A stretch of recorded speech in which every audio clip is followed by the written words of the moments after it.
बिस्मिल्लाहिर्रहमानिर्रहीम।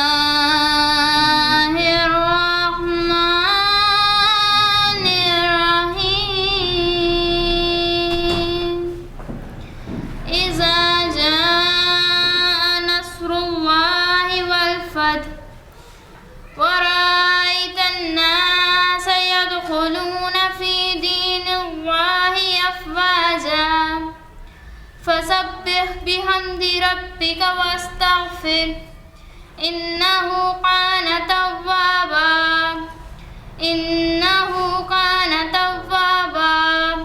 सदक़ल्लाहुल अज़ीम व सदक़ रसूलुहुन नबीय्यीन। जज़ाकल्लाह। अस्सलाम वालेकुम जी। आज हम इस एक ऑर्गेनाइजेशन के ऑफिस में इकट्ठे हुए हैं। मेरा नाम मरियम है और मैं रास्ती ऑर्गेनाइजेशन से हूँ और हमारी जो ऑर्गेनाइजेशन है वो बच्चों के हकूक़ पे काम करती है। एक फॉर्मल अगर हम करवाना चाहें, इंट्रोडक्शन करवाना चाहें, अगर सब अपने अपने चैनल्स का करवा दे तो तब भी अच्छा हो जाएगा हमारे लिए। मैं आपको बताऊँ, मेरा नाम मरियम है और मैं रास्ती ऑर्गेनाइजेशन में as networking advocacy and communication officer के तौर पर काम कर रही हूँ। जी, मेरा नाम रोज़ीना खालिक है। एक फलाह इदारा स्पेशल बच्चों पे चला रही हूँ और उनको क्लासेस भी मुफ्त दी जाती हैं।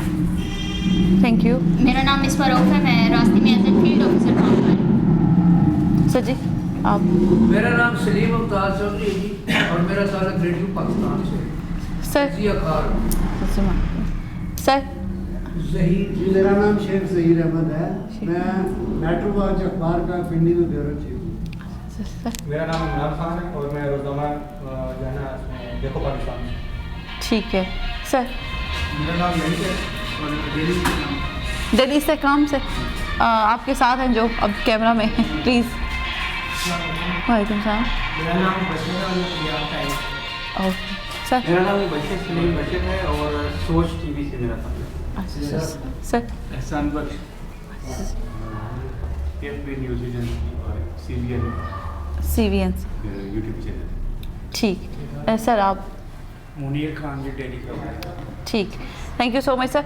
और सर हमारी ऑर्गेनाइजेशन है, ऑर्गेनाइजेशन का थोड़ा सा अगर मैं बैकग्राउंड आपको बता दूं तो हमारी ऑर्गेनाइजेशन का नाम है रास्ती। रास्ती एक एब्रीविएशन है research advocacy and social training institute का। रास्ती एक national level non governmental and non profit organisation है जो 1995 से काम कर रही है और रजिस्टर्ड है डायरेक्ट जो है सोशल वेलफेयर सिंध से। हम अभी जो है अक्रॉस द पाकिस्तान एक किस्म का काम कर रहे हैं। हमारे पास राइट नाउ 3 प्रोजेक्ट हैं जो उसमें एक हमारा है no child left behind through education and self help approach है एक, और एक हमारे पास है school instead of exploitative work है। एक हमारे पास प्रोजेक्ट है जिसका नाम लिसनिंग टू द एक्सपर्ट्स है। आज हम यहाँ पे जो इकट्ठे हुए हैं वो हम इकट्ठे हुए हैं लिसनिंग टू द एक्सपर्ट्स के लिए। उसका थोड़ा सा मैं आपको बैकग्राउंड बताऊँगी कि हम उसमें क्या कर रहे हैं, क्या कर चुके हैं। लिसनिंग टू द एक्सपर्ट्स जो है वो एक्चुअल में एक कैंपेन है जो world wide across the globe चल रही है जिसका टाइटल है it's time to talk children's views on children's work. बच्चों के जो व्यूज़ हैं, जो उनके नज़रियात हैं, जो उनके ख्यालात हैं, उनको सुना जाए और उन पे जो है उनको राय की अहमियत दी जाए। ये बेसिकली बेस करता है UNCRC यूनाइटेड नेशन का जो चार्टर है उसके आर्टिकल 12 पे कि राइट टू बी हर्ड जो है वो बच्चों को प्रोवाइड किया जाए। वर्किंग चिल्ड्रंस इसका जो ओवरऑल गोल है कि उनको right to be heard article 12 के अंडर प्रोवाइड किया जाए। हमारे इस प्रोजेक्ट का हमारी जो हम लोगों ने अभी तक इस पे काम कर लिया है उसमें मैं थोड़ा सा आपको अगर ये गाइड करूं कि हम सब ने इस प्रोजेक्ट को जो इम्प्लीमेंट करना था वो थ्रू 28 NGOs करना था और आपके 5 डिस्ट्रिक्ट्स में करना था जिसमें KP में पेशावर है, पंजाब में रावलपिंडी है, चकवाल है और मुजफ्फरगढ़ है और कराची है आपका सिंध से। इन 5 अजला से हम लोगों ने 28 NGOs को लेना था जो बच्चों के हकूक़ पे काम कर रही हैं। उनसे हम लोगों ने करवाना था उन बच्चों की आइडेंटिफिकेशन और उन प्रोफेशंस की आइडेंटिफिकेशन करवानी थी कि जिसमें बच्चे हैं और वो elimination of employment of children act जो है 1991 के तहत उस लिस्ट में शामिल नहीं है। वो हम लोगों ने उनसे पहले NGOs की आइडेंटिफिकेशन की, फिर हमने उनके थ्रू हमने उन हैज़ार्डस ऑक्यूपेशंस की आइडेंटिफिकेशन की कि जिसमें बच्चे इन्वॉल्व हैं और एम्प्लॉयमेंट ऑफ चिल्ड्रन एक्ट के तहत वो उस लिस्ट में एडेड नहीं हैं। वो जो हमारे प्रोफेशंस निकले वो 11 हैजार्डस ऑक्यूपेशंस थे।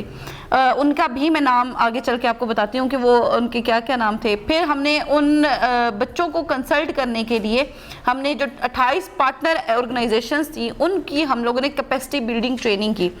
वो कैपेसिटी बिल्डिंग हम लोगों ने उनकी की चाइल्ड फ्रेंडली टूल किट पे, जो कि हमारे एक कंसल्टेंट थे उन्होंने डेवलप की थी। उसमें हम लोगों ने उनको टूल्स बताए थे, 5 टूल्स थे और 2 उनके सब टूल्स थे, जिसमें डेली क्लॉक या रूटीन थी, एच असेसमेंट टूल था, फोकस ग्रुप डिस्कशन था, हु मैटर्स था, स्टोरीज जो बच्चे अपनी अपनी स्टोरीज सुनाते हैं वो था, बॉडी मैपिंग था, रिस्क मैपिंग था, फ्लावर मैपिंग था और हु कीप्स चिल्ड्रन सेफ। मतलब हम लोगों ने उनको बच्चों को इस वजह से उसमें किया था कि बच्चे किस से बचना चाहते हैं और कौन उनको बचा सकता है। बच्चों ने इन टूल्स के थ्रू जो है वो बातें अपनी बताई कि वो क्या क्या फेस करते हैं जब वो अपने काम की जगह पर होते हैं। वैसे अगर सीधा बच्चों से पूछेंगे तो वो नहीं बता पाएंगे। तो बॉडी मैपिंग के ज़रिए हमने मतलब बच्चे को लिटाया, उसकी बॉडी हमने मैपिंग की, फिर हमने उससे पूछा कि ये तुम्हारा सर है तो इसमें क्या है, तो वो कहता है कि मुझे टेंशन होती है या मेरा सर दर्द होता है। फिर हाथ का हमने बताया कि हाथ पे क्या होता है। वो बच्चियाँ शूज़ बनाती थी तो उन्होंने कहा कि हम जब जूतों पे ग्लू से मोती लगाते हैं तो फिर हम वो ग्लू हमारे हाथों पे लग जाती है, हमारे हाथ जलते हैं, हमारे पास ग्लव्स नहीं है। फिर हमने उनको गला जब पूछा तो वो कहते हैं कि हम रुई भरते हैं तो हमें सांस का मसला होता है। इस तरह बॉडी मैपिंग के ज़रिए उन्होंने बड़े अच्छे तरीके से फिर अपने इजहार किया। इस तरह वो हमारे साथ घुल मिल भी गए। फिर उन्होंने अपनी स्टोरीज भी बताई हैं ऑल दैट। आइडेंटिफिकेशन का जो अमल था उसमें हम लोगों ने तकरीबन कोई 600 बच्चे आइडेंटिफाई किए थे जो कि इस वक्त इन 5 डिस्ट्रिक्ट्स में काम कर रहे थे। उनमें से हम लोगों ने 400 बच्चों को कंसल्ट करना था। हर ऑर्गेनाइजेशन ने किसी ने 15 बच्चे किए, किसी ने 12 बच्चे किए, किसी ने 20 बच्चे किए। बच्चे और बच्चियां सबको उन्होंने आइडेंटिफाई भी किया और उनकी कंसल्टेशंस इन्हीं जो है टूल्स के थ्रू उन्होंने की थी। अब आइडेंटिफिकेशन ऑफ हैजार्डस ऑक्यूपेशन जो 11 प्रोफेशन निकल के आए थे एम्प्लॉयमेंट ऑफ चिल्ड्रन एक्ट 1991 में जो नहीं थे, उसमें होम बेस्ड मैन्युफैक्चरिंग है, उसमें रैग पिकिंग है जो ये कच्चा चुनने वाले बच्चे होते हैं, ग्रेजिंग चिल्ड्रन है वो जो आगे हम अंदर बात कर रहे थे कि ये बॉन्डेड लेबर्स हैं, ये शुरू दिन से इनके बाप दादा इसी वडेरों के फ्यूडल आर्ट्स क्योंकि हैं हमारे पास, आपको पता है, तो उसमें वो लोग हैं।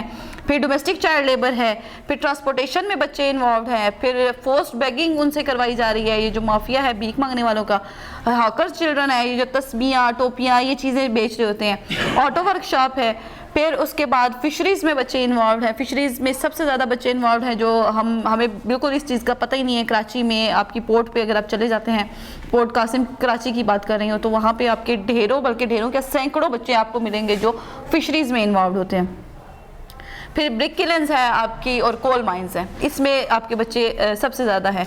इनमें से हमने फिशरीज़, ब्रिक किलन्स और कोल माइंस हैं जो ये तीनों एम्प्लॉयमेंट ऑफ चिल्ड्रन एक्ट का हिस्सा हैं। सम हाउ किसी न किसी तरह गवर्नमेंट इनको करती है, एड्रेस करती है इनको। लेकिन रिमेनिंग जो 8 प्रोफेशंस हैं उनमें home based manufacturing, rag picking, raising children, domestic child labour, transportation, forced begging, child hawkers और ऑटो वर्कशॉप, इनमें से किसी भी प्रोफेशन को एड्रेस नहीं किया गया उसमें, और ना ही गवर्नमेंट इस चीज़ को देखती है और ना ही ये हैजार्डस ऑक्यूपेशंस में इनको ऐड किया गया है और ना ही इनके ऊपर किसी किस्म की कोई वो की जाती है।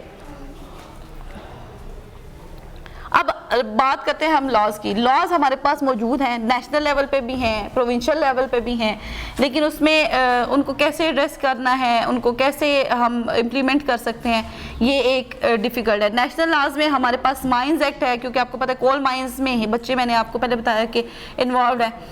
उसके बाद प्लेजिंग ऑफ लेबर एक्ट है, फैक्ट्रीज एक्ट है, west Pakistan shops and establishment का एक्ट है, एम्प्लॉयमेंट ऑफ चिल्ड्रन एक्ट है, ECA जिसकी भी मैं बात करी थी, bonded labour system abolition act 1992 का भी है। ये नेशनल लेवल के लॉज हैं।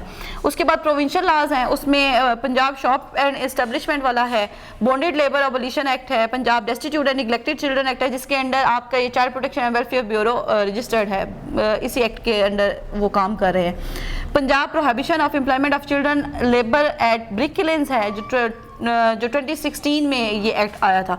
फिर Sindh prohibition of employment children act है, ये भी ब्रिक किलिंग्स से रिलेटेड है, 2017 में ये आया था। फिर KPK में भी सेम है जो 2015 में इन्होंने किया था।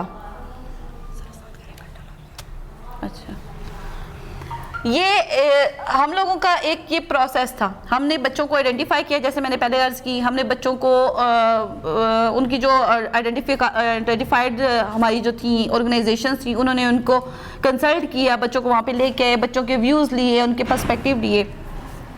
ये सारा काम करने के बाद हमने उसमें से कुछ चीज़ें जो हमने एक्सट्रैक्ट की थी, उसमें से जो ऐसे दिल दहला देने वाले जो बच्चों के व्यूज़ थे और जो हमें हक़ाइक़ मतलब हमारे सामने आए थे, उसमें अनएम्प्लॉयमेंट किस वजह से ज़्यादा थी, फिर बच्चा वहाँ जाके क्या मुश्किलात, क्या परेशानियाँ फेस करता है। Most of the working children interacted that no one is visiting there. और मतलब अगर ऑटो वर्कशॉप में बच्चा काम कर रहा है और वहाँ पे गवर्नमेंट एम्प्लॉय भी जा रहा है और अपनी गाड़ी को वहाँ वो मेंटेनेंस भी करवा रहा है, आप उसको ठीक भी करवा रहे हो, सब कुछ करवा रहे हो, लेकिन उनसे ये कोई नहीं पूछता कि आप यहाँ पे क्यों हो, जबकि आपको स्कूल में होना चाहिए था। आप यहाँ पे क्यों? उन्होंने कहा कि हमें कोई भी बंदा कभी भी पूछने नहीं आया, किसी बंदे ने आके पूछा नहीं है। उल्टा गवर्नमेंट के जो एम्प्लॉयज़ आते हैं वो उल्टा हमें गालियाँ देते हैं। फिर उसके बाद बच्चों ने कहा कि हमें, जो लेबर चिल्ड्रन की मैं बात कर रही हूँ, बच्चों ने ये बात भी बोली कि हमें आज तक किसी बंदे ने नहीं सुना, हमसे आज तक कभी किसी बंदे ने हमारी राय नहीं पूछी, ना पेरेंट्स ने। उसमें सिर्फ स्टेट ही नहीं है, ना गवर्नमेंट नहीं है, उसमें उनके पेरेंट्स भी हैं जिन्होंने उनसे कभी नहीं पूछा कि आप क्या चाहते हैं, आप स्कूल जाना चाहते हैं, नहीं जाना चाहते, या आया जिस काम में आप हैं वो काम भी आप करना चाहते हैं या नहीं करना चाहते हैं।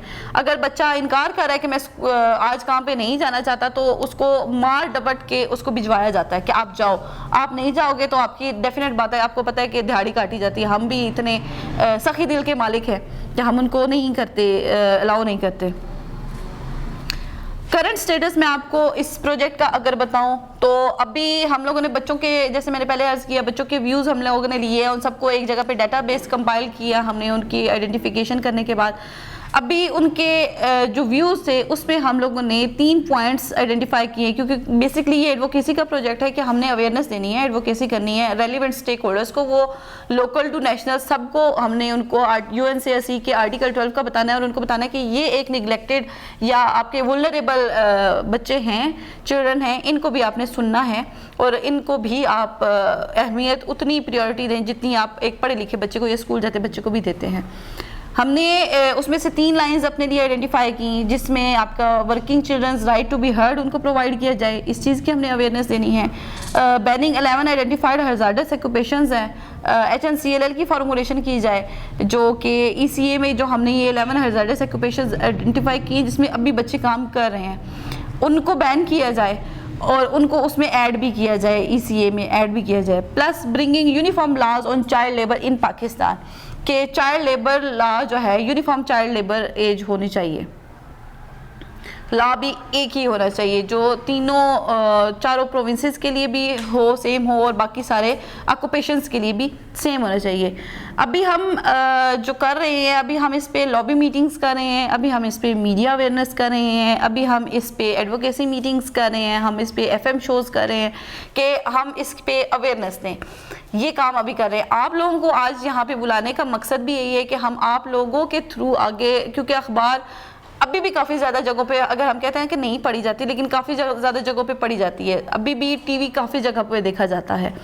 बिल्कुल आपके मोबाइल ने हर एक चीज़ को समेट लिया अपने पास, लेकिन फिर भी काफ़ी ज़्यादा जगहों पे ये चीज़ें अभी भी चल रही हैं। तो आप लोगों को बुलाने का मकसद ये है कि आप लोग जब भी बात करें, जहाँ भी बात करें, जहाँ भी आप ऐसे वुल्नरेबल निगलेक्टेड चिल्ड्रन को देखें, बच्चों को देखें जो इस तरह के कामों में मसरूफ़ हैं, एटलीस्ट उनसे उनकी राय ज़रूर लें और आगे इस चीज़ की अवेयरनेस ज़रूर दें कि आप इन लोगों को भी सुन लें, इनको right to be heard provide किया जाए, कहीं ना कहीं इन बच्चों को पॉलिसी मेकिंग का भी हिस्सा बनाया जाए, वहाँ पे भी इनको पार्टिसिपेशन दी जाए। हमारे पाकिस्तान में वाहिद एक इदारा है, national commission on the rights of the child, जो बच्चों को नुमाइंदगी देता है। उनके पास 2 बच्चे हैं जिनको उन्होंने प्लेस दी हुई है, वो एक लड़का और एक लड़की है, लेकिन वो दोनों भी यूनिवर्सिटी वाले बच्चे हैं।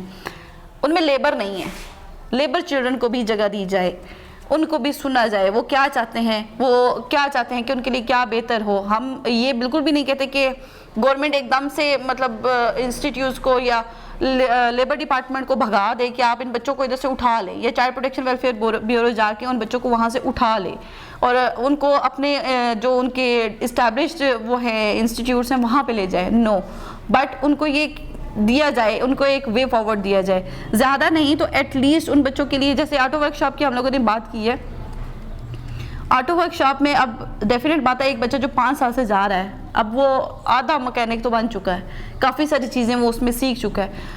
अब अगर उसकी एज जो है वो अगर 15-16 साल हो गई है तो एटलीस्ट उनके लिए टेक्निकल डिप्लोमाज ऐसे कर दिए जाए कि कोई क्वेश्चन डेवलप करके उनसे एक एग्ज़ाम लेके उनको डिप्लोमा दे दिया जाए ताकि वो बाइज्जत रोज़गार की तरफ आ जाए। हमारा सिर्फ एक मकसद ये है जिसके लिए हमने आज आप लोगों के लिए किया काम करते हैं तो मतलब अगर उन्हें नहीं पता कि जैसे अगर वो बच्चा काम कर रहा है वो पूरी गाड़ी को खोल के सामने रख सकता है, लेकिन उसे नहीं पता कि उसे यहाँ 100 रुपया दिया जा रहा है, इस काम का उसे क्या उजरत मिल सकती है बाहर, अगर उसके पास डिप्लोमा हो, एक सही नौकरी हो। इस बच्चे को वो एजुकेशन ही नहीं दी गई। दूसरा, जब बच्चों को बोलने का मौका दिया जाएगा, जैसे NCRC में हम लेके गए थे माइंस वर्कर को ना, तो उस बच्चे ने एक बात की थी, वो बात मेरे माइंड से नहीं निकलती। अभी हम शोरा की बात कर रहे थे ना, उस बच्चे ने जो बात की थी कि लोग तो मर के कब्रों में जाते हैं ना, हम जीते जाते कब्रों में चले जाते हैं। सही बात की थी उसने। और दूसरा, बच्चों को बड़ा गिला है कि हमारे ऊपर तो चलें जुल्म होता ही है, हमारे साथ जो गधों को जुल्म होता है ना, अब हम लोग अगर कोई गाय भी रखते हैं बड़े अटैच हो जाते हैं उसके साथ। बच्चों ने जो गधे रखे हुए थे वो उनके साथ अटैच हो जाते हैं। वो कहते हैं गधों पे इतना वो जुल्म करते हैं क्योंकि वहाँ माइंस बिल्कुल छोटी छोटी हैं, अंदर बड़े लोग नहीं जाते, गधे जाते हैं। मतलब एक बच्चे के साथ 5-6 गधे होते हैं, वो अंदर जाते हैं और वापस आ जाते हैं। कितनी डेथ भी होती है वहाँ क्योंकि माइंड क्लैप्स कर जाती है, बच्चे भी अंदर ही, और फिर अंदर ऑक्सीजन का इशू होता है, मिनरल्स हैं of course, chemicals and all that, काफ़ी डेथ्स भी होती हैं इस वजह से। ये बच्चों को सुना जाए ताकि बच्चों को पता हो कि बाकी हमें कुछ सुनने वाला भी है, अपनी मुश्किलात एटलीस्ट वो बता सकें। अब जैसे माँ बाप का ये है, अभी लास्ट हमने एक एडवोकेसी मीटिंग की थी कलर कहार में, तो एक बच्चे ने कहा था, मतलब हमारे जो दूसरा प्रोजेक्ट है उसमें ये है कि इलामा इकबाल ओपन यूनिवर्सिटी की तरफ से एडमिशन जाते हैं, तो उस बच्चे ने घर नहीं बताया इलामा इकबाल ओपन यूनिवर्सिटी की तरफ से कि मैंने एडमिशन भेज दिए। जब उसकी बुक्स आई हैं, जब उसके पेपर स्टार्ट होने वाले थे, उसने तब बताया। वो कहता था कि अगर मैं पहले बता देता ना तो अम्मी अबू ने कहना था कि हम कहाँ से पढ़ाएं तुम्हें, तुम पढ़ोगे तो काम कौन करेगा। इस तरह मतलब इमोशनली ब्लैकमेल करते हैं बच्चों को माँ बाप भी। मतलब गवर्नमेंट को तो हम बाद में कहेंगे ना, पहली जिम्मेदारी तो माँ बाप है ना, आप लोगों ने पैदा की है, अगर माँ बाप ना हो तो गवर्नमेंट की जिम्मेदारी है। तो इस तरीके से थैंक यू सो मच। ये आज का हमारा टॉपिक था, यही आप लोगों को अवेयरनेस देनी थी। UNCRC के आर्टिकल 12 के under right to be heard labour children को प्रोवाइड किया जाए, इसमें हम मिल के कोशिश करना चाहते हैं। आप लोगों से रिक्वेस्ट ये है, आप लोगों में से जो भी राइटर्स हैं, आप लोग अगर मतलब बाहर आप लोग रिपोर्ट्स कलेक्ट करने में करते हैं तो काइंडली गवर्नमेंट की अटेंशन इस साइड पे ज़रूर दिलवाई जाए कि इन बच्चों को सुना जाए। और पॉलिसी मेकिंग में जब भी आप बच्चों से रिलेटेड, लेबर चिल्ड्रन से रिलेटेड जब भी आप कोई काम करते हैं, कोई कानून बनाते हैं, तो इन बच्चों को ज़रूर सुना जाए। माइंस के भी हम बात कर रहे थे, तो हो सकता है, क्यों नहीं हो सकता, जो माइन इंस्पेक्टर होता है वो भी कुछ पढ़ के ही वहाँ पे पहुँचा हुआ होता है। तो जो बच्चा मजदूरी में है, वहाँ पे सारी ज़िंदगी उसने काम किया है, उस बच्चे को आप उससे एक एग्ज़ाम लेके उसको आप माइन इंस्पेक्टर का क्यों नहीं दे सकते। वो ज़्यादा अच्छे से आपको बता सकता है कि किस जगह से ड्रिलिंग होगी तो माइन ठीक रहेगी, क्या इसके लिए हैज़र्ड है क्या नहीं है, वो ज़्यादा अच्छे से बता सकता है। तो एटलीस्ट कोई ऐसा बीच का रास्ता निकाला जाए कि ये बच्चे, क्योंकि इनको निकालना नहीं है। अभी मेरे पास एक बच्चा 10 साल का आ रहा है, उसकी जो वालदा घरों के काम करती है घरों के काम करती है, तो वो बच्चा इतना ज़्यादा मतलब लायक है कि स्कूल में भी जाता है, वो अपनी माँ को ये नहीं बताता कि मुझे स्कूल का ये काम मिला है। स्कूल के टीचर जो है ना उसको बताती हैं कि मैसेज भेजती मोबाइल के ऊपर कि ये बच्चे ने ये काम करना है, ऐसे करना है। माँ को नहीं बताता वो। माँ कहती, मैंने कहा वो क्यों नहीं बताता, वो कहती है कि वो ये बच्चा वहाँ से करके आ जाता है, वो वहाँ से करके आ जाता है। फिर वो बच्चा कंप्यूटर की ट्रेनिंग लेना चाह रहा है और हमें तकरीबन 2 महीने से हमारे पास कंप्यूटर की ट्रेनिंग ले भी रहा है। और मैंने इसको कहा है कि अगर मैं आपको लैपटॉप लेकर, तो वो कहता है मैंने सॉफ्टवेयर इंजीनियर बनना है, छोटा सा बच्चा है, तो मैं ऐप बनाऊंगा, मैं ऐसे करूंगा। तो मैंने इसको बोला कि मैं आपको लैपटॉप लेकर देती हूँ, आधी पेमेंट आप करो, आधी मैं करती हूँ। यकीन करें कि वो इतना बच्चा खुश है और वो अब ऐप बनाने पे तैयार हो चुका है, हालांकि उसको पूरा कंप्यूटर का नॉलेज नहीं है। जी बच्चों को अवेयर किया जाए, या घर वालों को अवेयर किया जाए, या माँ बाप को किया जाए, कम्युनिटी को किया जाए। हम भी देखें पार्टनर बन सकते हैं उनके, खाली वो बच्चा सब कुछ नहीं कर सकता। अब बच्चा, इन्होंने बताया कि गाड़ी तो खोल सकता है, लेकिन उसको प्रमोशन कौन करेगा, ये चीज़ें रुकावट आ जाती हैं। बिल्कुल। इससे रिलेटेड कोई आपका क्वेश्चन, कुछ आप लोगों ने पूछना हो, कुछ भी ऐसा, तो हम हाजिर हैं बिल्कुल। आप हमसे पूछ भी सकते हैं, मिलके कोई काम करना चाहें। लेकिन एक कार्य खैर में आप लोगों को बुलाने का मकसद ये है कि इस कार्य खैर में आप लोग हमारे साथ मिलके जो है ये शमअ जलाएं। आप में से काफ़ी सारे लोग, जैसे सर ने बताया कि मैं तज्जिया कार हूँ, सर भी ब्यूरो चीफ हैं, तो एटलीस्ट इनको रिपोर्ट कर दें, आप इस पे तज्जिया कर दें, आप इस पे लिखें, बच्चों के लिए लिखें कि इन बच्चों को भी देखा जाए, इन बच्चों को भी सुना जाए, क्योंकि ये वही बच्चे हैं जिनको कोई नहीं सुनता, जिनको घर से भी गालियाँ पड़ती हैं, जिनको उस्ताद से भी गालियाँ पड़ती हैं, जिनको हम जैसों से भी गालियाँ पड़ती हैं, उनसे भी मार पड़ती है उनको। कल को वो उस्ताद तो बनेगा, लेकिन वो वैसा ही उस्ताद बनेगा, वैसा ही उसका रवैया होगा जैसा वहाँ पे है। आप और कुछ भी मत करें, कुछ भी ना करें। आप जहाँ पे अपनी गाड़ी साफ़ करवाने के लिए, आप अपनी गाड़ी ठीक करवाने के लिए जाते हैं, उस उस्ताद के साथ जाके आप उसको इतनी अवेयरनेस दे दें कि यार ये भी इंसान है, ये बच्चा है, इसको वॉशरूम जाने दो, इसके लिए खाना मंगवा लो, इसको साइड पे बैठ, इसको प्रोटेक्शन दे दो, इसको दूसरे लोगों को इसके ऊपर आवाज़ें कसने से बचा लो। लोगों को इस चीज़ के अवेयरनेस तो यार ये घर से आया तो ये अपने घर का ब्रेड विनर है, ये कमा रहा है अपने घर वालों के लिए, रात को इसने आटा लेके जाना होता है, तो इसके ऊपर आवाज़ें ना कसे। इस बच्चे को आप प्रोटेक्शन दे दो, आप इसकी मेंटली इतनी इसको पॉलिश कर दो कि ये बच्चा इखलाकियात में इतना आगे चला जाए कि ये बाकी लोगों को गालियां देने से बजाय इसके कि आप इसको गालियां भी दें, आप उसको मारें भी। उस्ताद मैंने देखा है, काफ़ी जगहों पे देखा है कि उस्ताद वो जो उसके हाथ में होता है वही चीज़ उठा के आगे बच्चों को मार देते हैं, बच्चे ज़ख्मी भी होते हैं बच्चों के। लेकिन बच्चों को आप अपने बच्चों की तरह ट्रीट करें। वो बच्चे ज़हनी तौर पे भी ऐसे ही हो गए ना, मतलब साइकोलॉजिकली वो बिल्कुल लॉस हो गया है। FGD की थी तो बच्चा कहता है कि उस्ताद मुझे मारता है, प्यार से मारता है। प्यार से क्या मारना होता है, वो तुम्हें मार रहा है, तुम्हें जख्म हो रहा है, तो वो मैटर नहीं करती उनके लिए चीज़ें, वो प्यार से मार रहा है बस। खालिद कुरैशी नाम है मेरा, BMP न्यूज़ एजेंसी है और रोजनामा नवाए इस्लामाबाद है, BMP का ब्यूरो चीफ हूँ। ठीक है। नवाए इस्लामाबाद का भी एक ओके पाक के नाम से यूट्यूब का चैनल भी। ठीक है। तो बहुत अच्छा माशाल्लाह चाइल्ड लेबर के हवाले से इक़दामात हैं आप लोगों के। गुजारिश पूछना तो नहीं था, बल्कि एक गुजारिश थी, इसको भी आप ज़हन में रखिए कि जब कोई बच्चा घर से काम करने के लिए किसी जगह जाता है पढ़ने की उम्र में, तो जाहिर है कि कोई मजबूरी लेके जा रही है। बिल्कुल ऐसे ही। तो जो उसके पेरेंट्स हैं, क्या आप लोग कोई ऐसा शुरू कर सकते हैं तरीक़ाकार कि बच्चा ना जाए, उसके वालिदैन को कोई काम पे लगा दें, अगर मुनासिब तरीका कोई मिल सकता हो, या इस तरह के कोई इक़दाम दिए हैं आपके? सर हमारा जो दूसरा प्रोजेक्ट है ना कॉल माइन का, उसमें यही है, मतलब हम लड़कियों को कोर्स करवाते हैं ब्यूटिशियन का, सिलाई का, और लड़कों को कोर्स कराते हैं जैसे मोबाइल रिपेयरिंग का और सॉफ्टवेयर वगैरह का। जैसे अब हमारे 18 बच्चे ऑलमोस्ट इस वक्त आउट ऑफ कंट्री हैं, हमारे सर्टिफिकेट के साथ वहाँ काम कर रहे हैं, जो कॉल माइन पे काम करते थे और अब वो बाहर अपनी जॉब करते हैं। लड़कियों को हम इसलिए कोर्स कराते हैं कि अगर एक बड़ी बहन अगर कोर्स कर लेगी तो उसका छोटा भाई जॉब पे वो उधर मजदूरी में नहीं जाएगा, वो स्कूल चला जाएगा। और लड़कियों को फिर हम एंटरप्रेन्योरशिप की ट्रेनिंग दे के उनको हम बिजनेसेस भी शुरू करवाते हैं, इस्टेब्लिश करवा। मैं यूनियन काउंसिल मोरगा है मेरी, ठीक है, कंपनी मोरगा।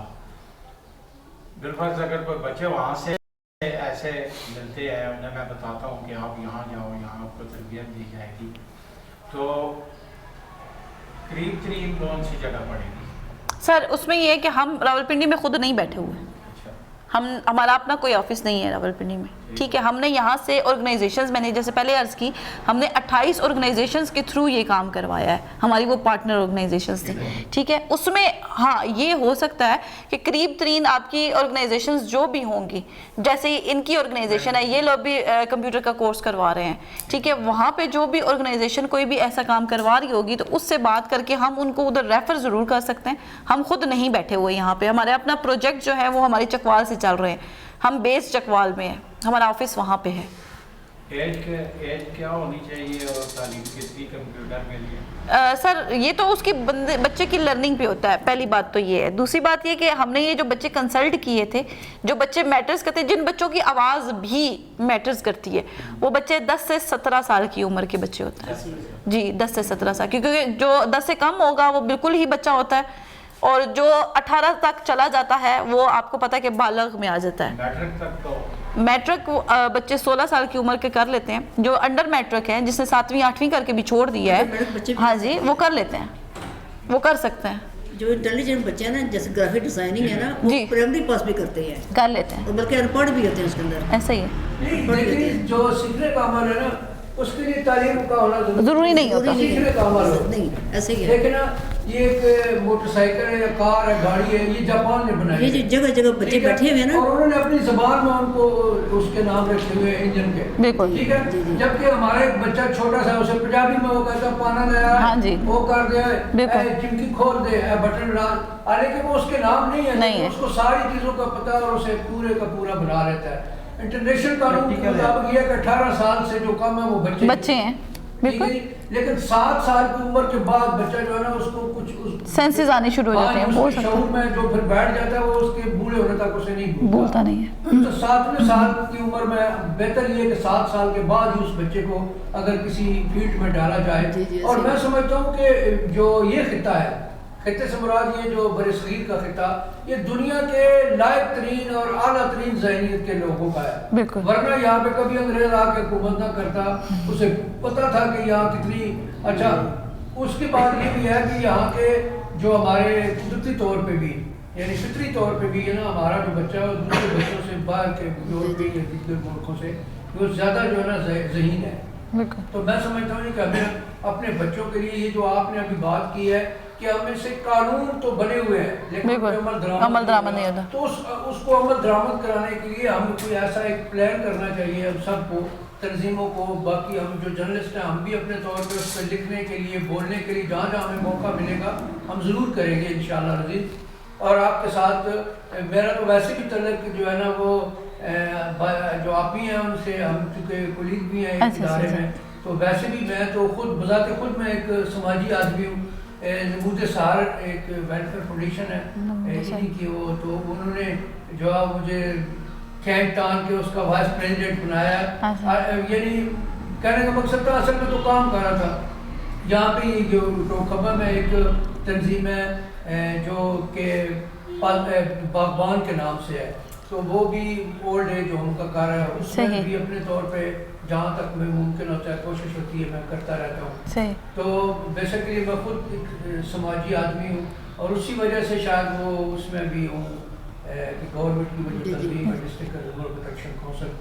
हमारी कोशिश होती है कि जो हमारे पास से अगर कुछ इल्म है, अल्लाह ने कुछ दिया है, कुछ नॉलेज है, तो दूसरों तक मुंतकिल करने की कोशिश की जाती है। बच्चों के हवाले से ये है कि हम खुद भी चूँकि बच्चे रहे हैं, हमारी भी उस कोई ख्वाब थे, हमारी भी ख्वाहिशात थी, वो रह गई है। उसकी क्या वजह थी वो मैं समझता हूँ कि हमसे ज़्यादा कोई नहीं समझ सकता, क्योंकि हम खुद बच्चे रहे हैं। बिल्कुल। आप जब लोगों के बच्चे देखते हो, किसी गाड़ी में कोई कंडक्टर बच्चा है तो उसके साथ जो बातें करनी होती है या उससे जो चीज़ें लेनी होती हैं लम्बे कदर, क्योंकि हम साफियाँ इसलिए हमारे कर लेते हैं भी होता है जी। ऐसे ही जहाँ भी जाते हैं बच्चे, चूँकि कुदरती तौर पे ऐसा होता है कि बच्चों पे आपको वैसे ही प्यार आता है, ये ऐसे ही फितरती एक है, अल्लाह ताला ने इंसान के अंदर वो डाला हुआ है।